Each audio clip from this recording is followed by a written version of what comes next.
Halo, selamat datang kembali di channel Novelas_12. Konten ini disajikan dalam format only voice. Kalian siap? Mari kita mulai ceritanya. Pernah dengar mitos kalau wanita Sunda tidak boleh menikah dengan pria Jawa? Katanya, rumah tangga mereka bakal banyak masalah. Entah ekonomi seret, seringnya pertengkaran, bahkan berakhir perpisahan. Tapi, apakah benar ini kutukan turun-temurun? Atau cuma cerita lama yang disalahpahami? Cerita kali ini bukan sekedar mitos biasa. Akar ceritanya justru berasal dari sejarah kelam di tanah Jawa dan Sunda. Semua bermula ratusan tahun yang lalu. Tepatnya saat peristiwa Bubat pada abad ke-14. Saat itu kerajaan Sunda dan kerajaan Majapahit sebenarnya akan menjalin hubungan pernikahan politik. Putri Sunda, Dyah Pitaloka, dijodohkan dengan Hayam Wuruk, Raja Majapahit. Namun yang terjadi justru tragedi berdarah. Gajah Mada, Mahapatih Majapahit, menganggap kedatangan rombongan Sunda bukan sebagai calon besan, melainkan tanda penyerahan diri.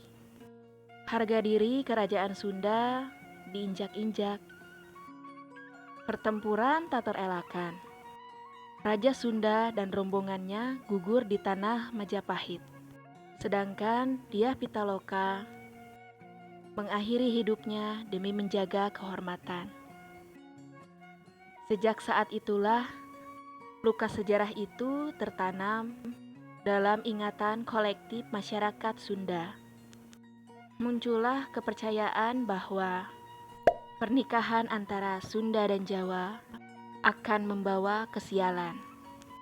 Seolah-olah roh masa lalu belum berdamai. Namun, mitos ini tidak berhenti di sejarah saja. Perbedaan budaya juga ikut memperkuat cerita tersebut. Orang Sunda dikenal lebih ekspresif, lebih terbuka, dan lugas. Sementara budaya Jawa menjunjung tata krama, hierarki, dan bahasa halus.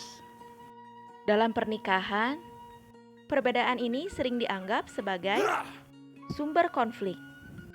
Wanita Sunda dikenal terlalu blak-blakan, sementara pria Jawa dianggap selalu memendam perasaan.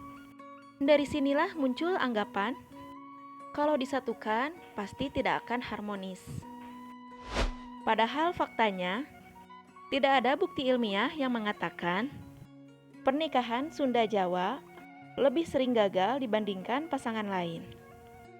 Banyak pasangan Sunda-Jawa yang hidup rukun, bahagia, bahkan langgeng hingga tua.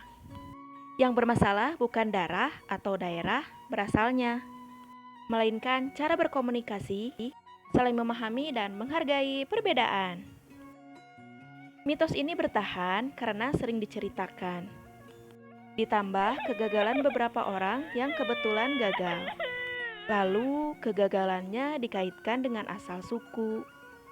Padahal kegagalan rumah tangga bisa terjadi pada siapa saja.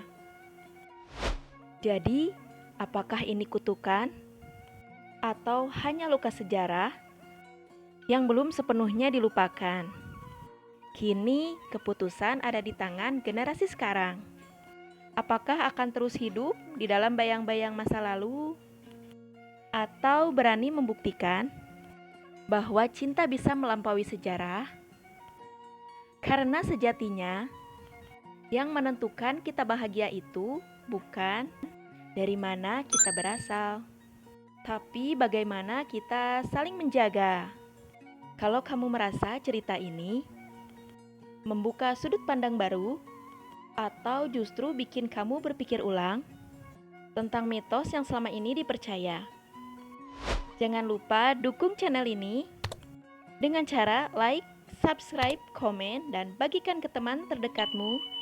Kamu ikut membantu cerita-cerita berbasis sejarah, mitos, dan fakta terus hidup dan tidak hilang di telan waktu. karena masih banyak kisah yang belum terungkap. Masih banyak mitos yang menunggu untuk dibahas. Sampai jumpa di cerita selanjutnya. Tetap waspada dan jangan percaya begitu saja pada mitos yang belum kamu pahami.